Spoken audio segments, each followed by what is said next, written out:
어제 제가 그랬습니다. 재벌 회장들을 왜 데리고 가냐? 북한이 데려오라고 해서 한국 정권이 데려가는 거 아니냐? 심지어 그런 이야기가 바닥에 퍼져 있다. 그런데 어제 정부는 윤영찬 청와대 국민소통수석이 동대문 디자인 플라자에서 마련된 프레스센터에서 기업인 재벌 회장들의 방북에 대해 북한의 요청이 있었느냐라는 기자들의 질문에 전혀 아니다. 이번 방북 수행단은 전적으로 저희 정부에서 결정한 사안이다. 경제인들의 참여는 남북관계의 장래와 미래를 위해서 경제인들의 방북 특별단 참여가 필요하다는 판단이 있었다. 우리 경제인들이 북한을 방문한 것은 단지 이번뿐이 아니다. 이전에 있었던 모든 정상회담에서도 경제인들이 다 참여를 했다. 그러면서 경제인들이 북한에 가서 북한 정부와 투자나 무슨 기술 지원에 관한 MOU 같은 것을 맺을 가능성이 있는가? 물으니까 구체적인 MOU는 이번에 나오지 않을 것이다. 다만 지금 남북 간에 막 논의를 시작한 여러 협력 분야에 있어 대화를 더 진전시키지 않겠느냐 이렇게 생각한다라고 분명히 부인을 했습니다.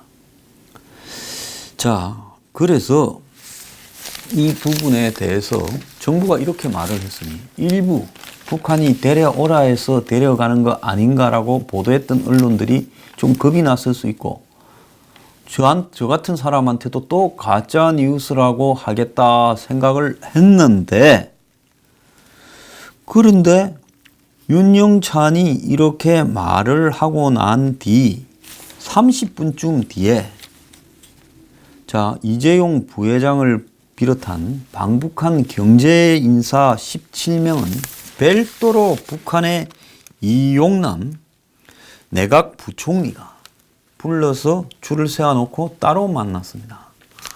일개 북한의 부총리밖에 안 되는 놈이 한국의 세계적 재벌 회장들을 불러가지고 줄을 세워서 만나 악수하는 장면이 저는 심히 불쾌했습니다. 그 자리에는 황호영이라고 하는 금강산 국제관광특구 지도과장이라는 인간도 배석에 있었대요. 이런 북한의 과장 이런 것들 앞에서 재벌 회장들이 악수를 합니다. 쭉 서서요.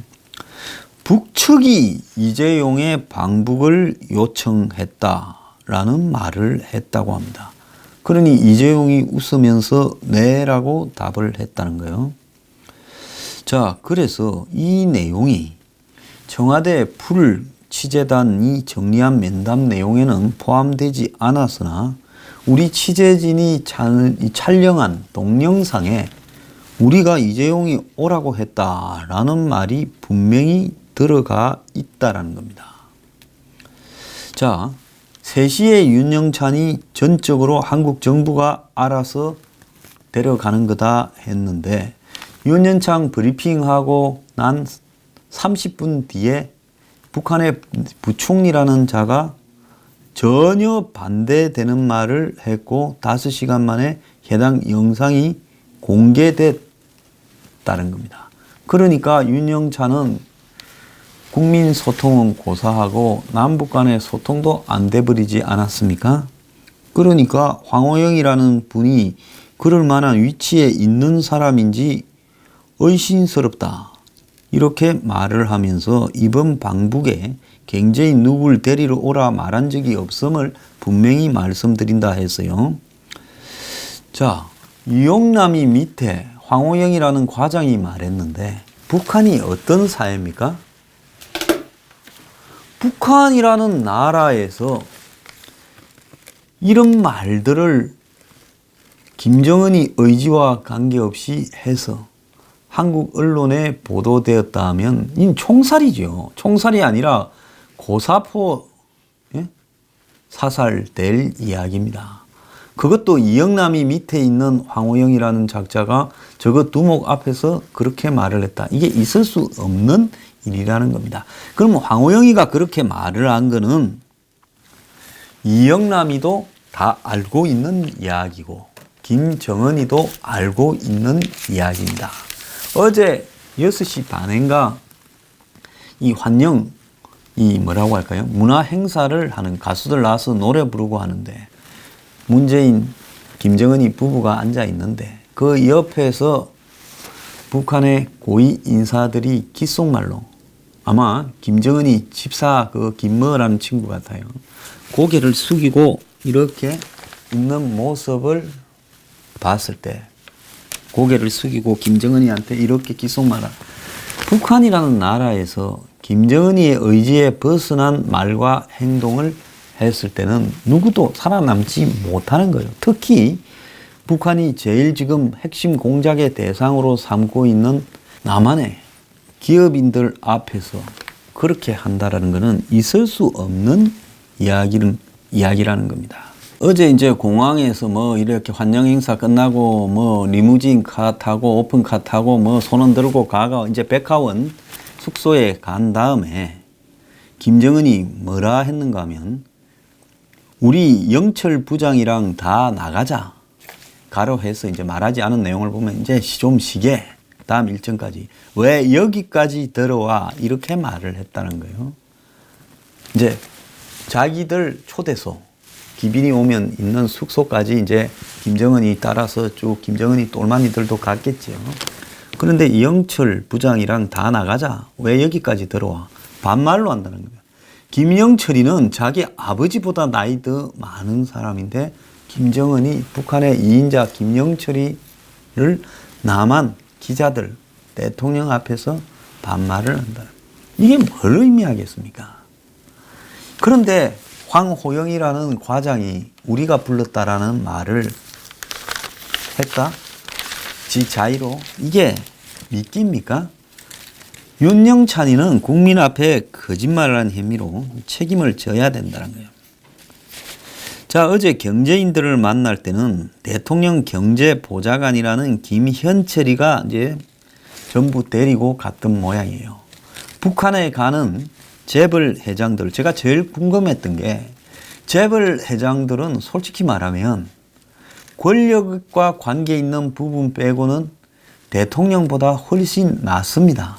왜 그런가 하면 대통령이라는 거는 5년 하다가 또 5년도 못하고 물러나고 나면 솔직히 아무것도 아닌 자리예요. 그리고 대통령이 이렇게 자기 밑에 사람들을 거느리면서 대우받는 것은 전부 거치려고 재벌 회장이 밑에 사람을 이렇게 데리고 대우를 받는 거는 그거는 진심에서 우려났어요. 왜? 재벌 회장은 자기 돈 주지만 대통령은 국가 예산으로 하니까 월급 받는 놈들도 국가 예산이지 네가 주나 이렇게 바라보는 거예요. 그래서 재벌 회장들이 어디를 가건 한국에서 의전을 보면 대통령보다 사실 낫습니다. 대통령 가면 뭐 경호원 뜨고 어쩌고 하지만 그거 다 허울일 뿐이죠. 그런데 이런 재벌 회장님들이 비행기에 퍼스트 클래스도 아니고 좁은 좌석에 타가지고 목에다가 이 표찰, 출입 카드 이렇게 달고 쭉 줄을 서서 악수를 하고 수행원이 한 명도 안 따라갔어요. 그러니까 과거에는 재벌 회장이 외국에 가거나 또 뭐 지방을 가거나 어디를 가면 옆에만 쫓아다니면서 시중 수발을 다 들 건데 이 사람들이 그래도 비공식으로라도 한 두세씩 데려가게 했을까. 그런데 북한하고 관계에서 그렇게 또 안 했을 건데 그러면 재벌 회장님들이 이제 자기 손으로 양말도 꺼내서 신고 속옷도 갈아입고 빨래도 챙겨오나 그 참 제가 좀 걱정이 됐어요. 쓸데없는 걱정을 했지요.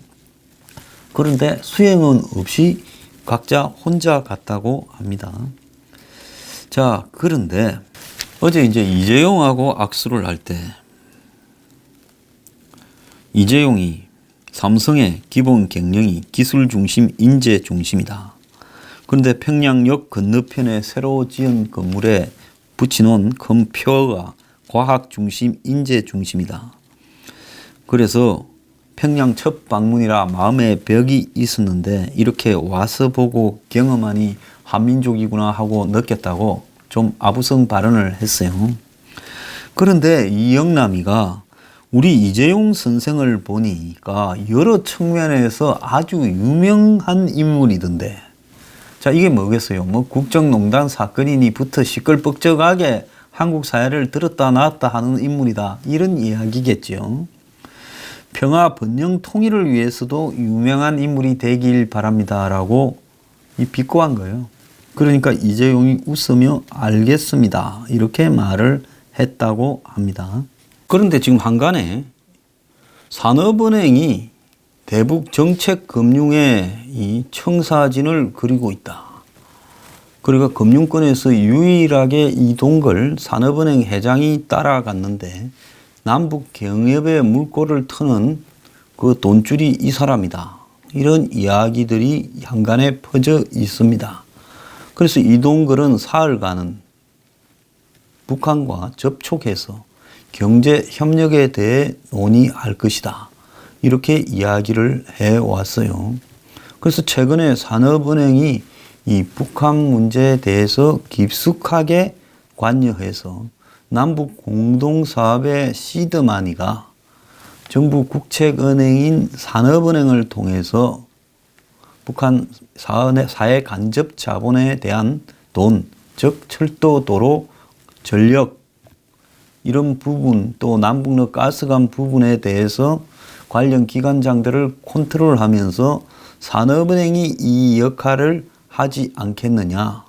그래서 거기서 이 대북 인프라 지원 규모나 방향에 대해서 정해질 것이다. 그러면서 산업은행이 대북 사업을 깊숙이 준비해왔고 한반도 신경제센터라는 걸 만들었고 남북경협연구단이라는 것도 만들어서 산업은행이 다른 은행들을 끌고 이 사업에 뛰어들라고 한다. 이렇게 지금 이야기가 있어요. 그러다 보니까 이 이동글이 간이 커졌는가? 뭐라고 했는가 하면 산업은행은 쉽게 말하자면 남측의 돈줄 역할을 하고 있다. 경제개발 등의 정책 자금을 지원한다고 북한의 이영남 등을 만날 때 그렇게 말을 했습니다. 즉 스스로 내가 돈줄이니 나를 주목해라 하고 이야기를 한 거죠. 자, 그런데 앞에서도 이야기했지만 황호영이라고 금강산 국제관광특구 지도국장, 어떤 데는 과장, 어떤 데는 국장인데 제가 볼 때 국장이 맞을 것 같아요. 이재용과 악수하며 많이 봤다. 우리가 협의 과정에서 기업인들 오시라고 한국 측에 말씀드렸다. 이렇게 구체적으로 투자 결정권이 있는 대기업 총수의 방북을 요청했다고 말을 했습니다.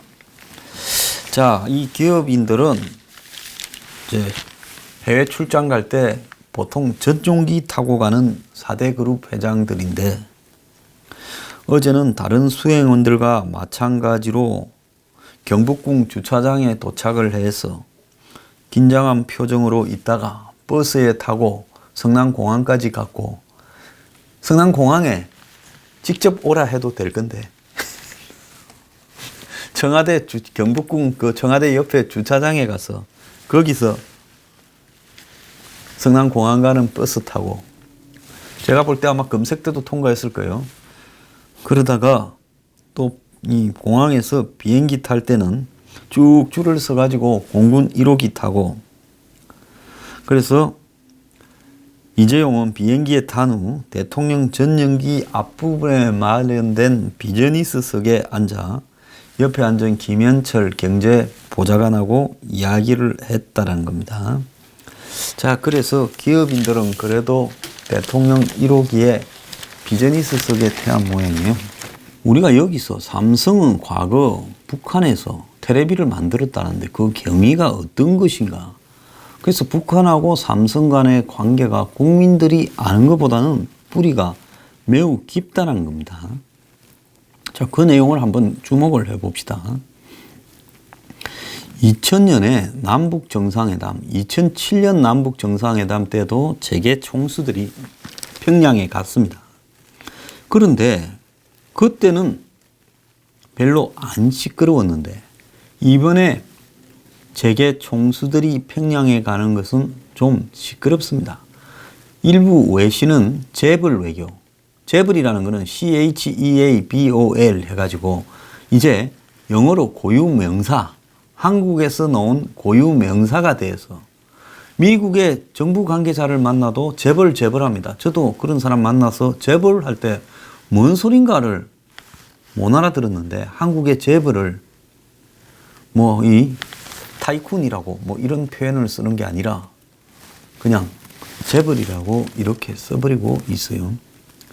그래서 재벌 외교다라는 이런 비아냥도 지금 나오고 있습니다.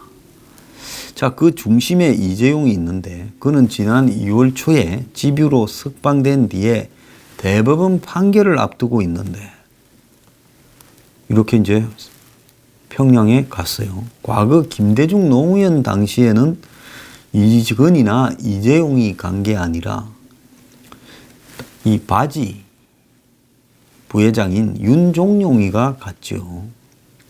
그래서 이번에도 이재용이가 아닌 윤북은 삼성전자 부회장이 가지 않겠나 했는데 이재용이 끌려 나왔습니다. 제가 끌려 나왔다는 건 가는 이재용도 속이 아닐 거다라고 생각이 들어서 하는 이야기입니다. 지난 5월 달에 블룸버그 통신, 미국의 경제 전문 통신사죠. 김정은이 북한을 삼성 뒷마당으로 만들 수 있다라는 제목으로 북한이 경제를 개방할 때 베트남과 같은 기회가 될 거라고 내다봤다. 이런 보도를 했어요. 삼성전자를 아울러 베트남에 가장 많은 투자를 하는 외국 회사다. 삼성이 이 스마트폰의 대부분을 베트남에서 조립하고 있습니다. 그래서 재계 총수의 평양행이 논란이 되는 또 다른 이유는 경제 제재 때문이라는 거예요. 미국이 가기 직전까지도 제재 했잖아요. 그래서 이번에 전 세계가 바라볼 때는 유엔이 저렇게 대북 제재를 하고 미국이 최근에 북한이 비핵화에 소극적이고 장난을 치니까 또 유엔까지 가서 대북 제재를 주장하는데 한국의 대통령이 겁도 없이 오나들을 세계적인 한국의 재벌 오나들을 데리고 북한에 방문을 해. 그럼 앞으로 이거 어떻게 될 거냐. 결국 대북 제재가 풀리지 않은 상황에서 이런 재벌 회장들이 북한에 가서 구체적인 사업 협력으로 이어진다면 그게 또 다른 미국이나 국제사회의 제재의 대상이 되지 않을까라는 의문을 외국에서는 다 하고 있어요. 근데 재벌 회장들도 알면서 간 겁니다. 삼성은 가기 전날 제가 이야기했지만 에버랜드를 노조 탄압과 관련해서 압수수색까지 했잖아요. 그래서 윤영찬이가 지금 이 프레스 센터에서 브리핑을 할 때도 이 질문이 잇따랐다는 거예요. 그래서 윤영찬은 대북 제재로 인한 경협에 한계는 있을 수 있지만 멀리 보고 미래에 대한 가능성을 열어야 된다 해서 경제인들 역할이 커서 미래의 가능성을 보고 우리가 데려가는 거다 했는데 그 기본 논거부터가 30분 뒤에 북한에서 매우 중요하니까 우리가 오라고 했다.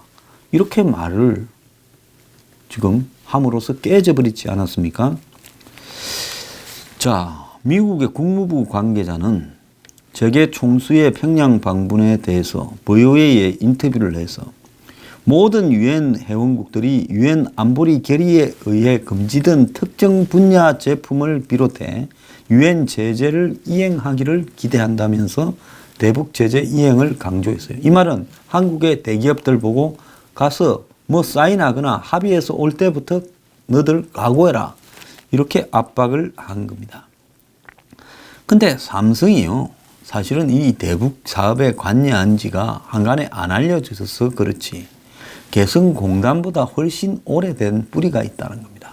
1995년에 대북 경협 기회를 선점하라는 이건희의 지시에 따라 북한 사업을 적극적으로 검토를 했고 그래서 북한이 나진 선봉을 자유무역지대로 선포하고 삼성의 경영진이 이 지역을 둘러봤고 다양한 사업 협력 방안이 모색되었는데 남북관계가 경색되면서 스톱이 되었는데 이후에 삼성은 LG전자와 더불어서 평양에 대동강 애국 천연색 텔레비전 수상기 공장을 만들고 TV를 생산했다는 겁니다. 그래서 이때쯤에는 그게 이제 90년대 후반쯤일 건데 평면 TV가 아니라 브라운관 TV를 생산했다는 거예요. 그러면 그 재료나 원료는 어떻게 했느냐? TV 부품을 서해 해로로 운송해서 평양까지 실어 나르고 평양 공장에서는 조립만 해가지고 다시 배를 갖고 배에 실어서 국내로 들고 오는 이런 번거로운 짓거리를 했다는 겁니다.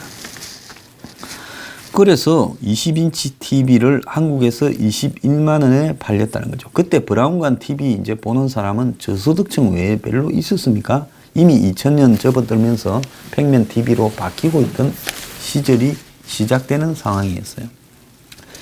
그래서 물류 비용이 많이 들고 또 그렇게 생산한 TV 가격은 낮고 해서 적자 사업이었습니다.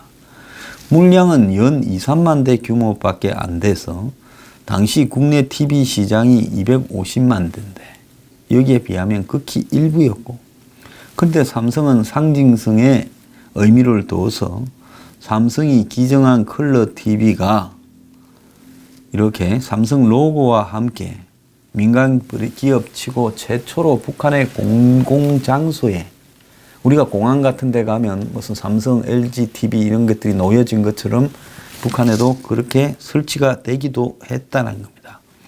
그것뿐만 아니에요.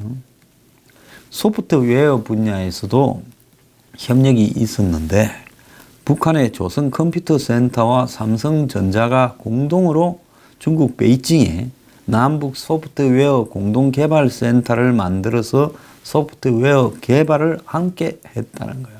이런 사실을 아는 국민들이 거의 없잖아요. 이 BBC에 나오는 이야기입니다. 그래서 전자나 정보통신 이외의 분야에서는 제일모직이 코트, 점퍼, 스웨터, 스키복 같은 200여 개 품목을 북한에서 생산해서 들려오기도 했다는 겁니다. 그런데 천안함 폭침 이후에 이제 삼성의 대북 투자는 2010년에 다 철수했다는 거예요. 그러니까 우리는 개성공단에 중소기업만 들어가고 대기업들은 이런 걸 안 하는가 했는데 이 삼성이라는 기업이 보험 차원에서 좌파 정권 구미를 맞춘다고 했겠지요. 안 그러면 돈 안 되는 이런 일을 뭐 하려고 북한에 무리해서 들어가겠습니까? 북한이 개방되고 난 뒤에 들어가도 충분하고, 그때는 베트남이 그야말로 도이모이 정책으로 완전히 개방을 해서 사업하기 좋았는데 거기서 하면 되죠. 인건비도 싸고. 자, 그것뿐만 아니라 최근에 이 공작이라는 영화에 등장한 흑금성, 이 사람 요즘 신이 났더만요. 정권 바뀌니까. 자기는 이중 스파이자 국정원의 공작원이었는데 자기한테 간첩 혐의를 적용했다고 여기저기 출연해서 떠들고 있습니다. 그런데 이 사람에 관련된 책 공작이라는 영화의 제목과 같은 내용에 보면 삼성이 대북 광고 사업에도 참여했다는 거예요. 이 박채서 흑금성이 삼성 광고 사업에 적극적이었고 이건희 회장이 직접 참여를 약속을 했고, 금강산 관광 및 개발에도 그 사업을 현대 아산이 하기 전에 삼성이 하려고 했다는 겁니다. 그래서 금강산과 더불어 원산에는 삼성전자 부품 생산 단지를 조성하고 남포와 평양으로 사업장을 확장해 가는 것이 구상이었다고 합니다. 이게 진짜 이건희 회장의 구상이었는지 아니면 당시 정권의 분위기를 읽고 살아남으려고 이런 쇼를 했는지는 의문인데요. 어쨌거나 이런 사업을 추진하다가 이 흑금성이 국정원 간부의 파일 공개로 드러나자 더 이상 진행이 되지 않고 그냥 현대가 소떼 방북 등을 운운하면서 금강산 관광을 대북 사업을 이렇게 독점을 하게 됐다는 거죠. 정주영 회장도 살려고 한 거지요. 왜? YS 내내 대선 경선에서 붙었던 부분에 대해서 탄압도 좀 받았고, 근데 DJ 정권 들어서 회사 현대건설 등도 어려워졌고, 이런 상황 속에서 DJ 정권의 지원을 좀 받아야 지금 자식들에게 회사를 이렇게 좀 나누어서 제대로 넘겨줄 건데, 그러기 위해서 정권 구미 맞춘다고 대북 사업에 열심히 하는 모양새를 했고, 또 그런 돈들이 결국은 북한에 사업권 행태로 4.5억 불이 건너가게 되는 부분에 연관된 거 아니냐, 그렇게 생각을 합니다. 자, 이건 뭐 제 생각이고요. 2010년 이후에 삼성의 대북 사업은 거의 없었고, 자, 지금 뭐 삼성이 구체적으로 사업을 내놓기는 어렵다 하지만은 북한이 어떤 사람들입니까? 이재용을 그냥 맨손으로 내려 보낼 건가? 절대 그렇지 않겠죠. 자, 북한의 지금 휴대폰 사용자가 580만 명을 돌파했다라는 이야기가 나오는데, 북한에서 한국산 이런 휴대폰을 쓰는 거는 불법인데도 삼성 갤럭시 시리즈가 좀 싼 갤럭시 시리즈가 북한에 인기가 있다라는 겁니다.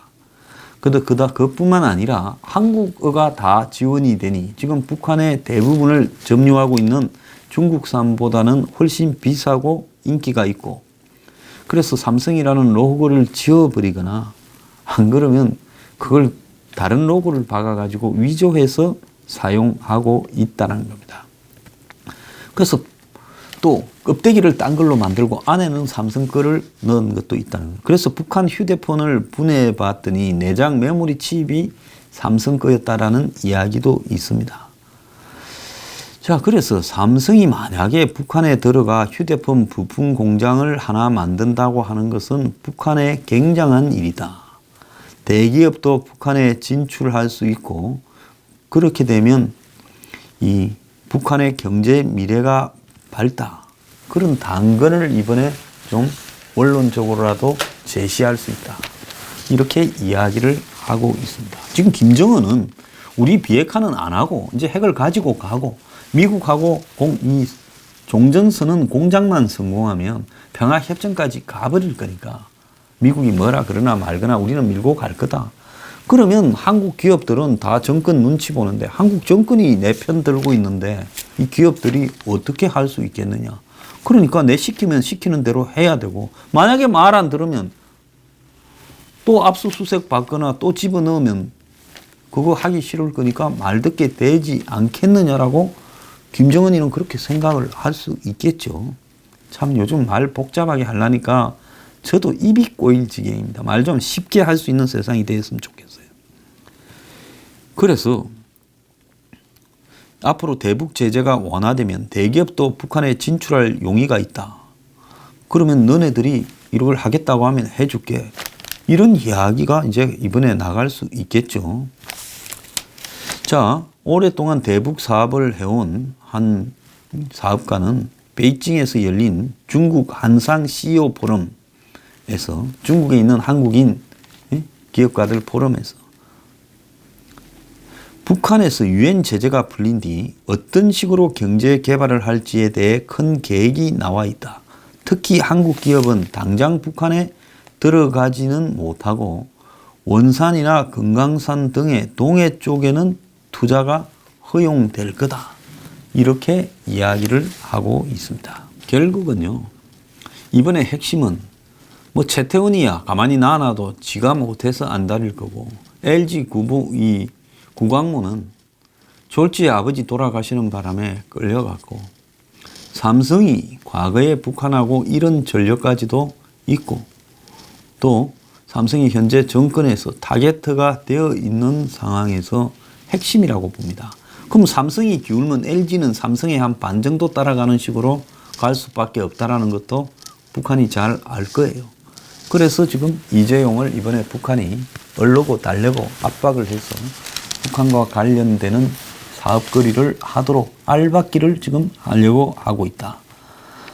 참 이재용 복잡하게 삽니다. 그냥 심플하게 살게, 죽을 병 걸렸다고 어디 좀 입원하든가, 안 그러면 미국에 가서 병치료 한다든가 해서 좀 한 1년 나가 있는 게 삼성의 미래에 도움이 되지 않겠나 생각을 합니다.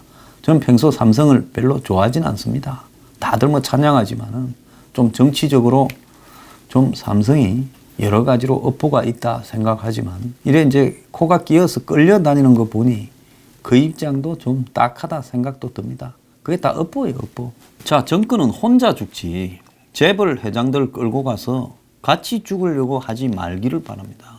그는 재벌 회장들하고 이미 이야기도 많이 했을 건데 사람이 그건 도의도 아니잖아요.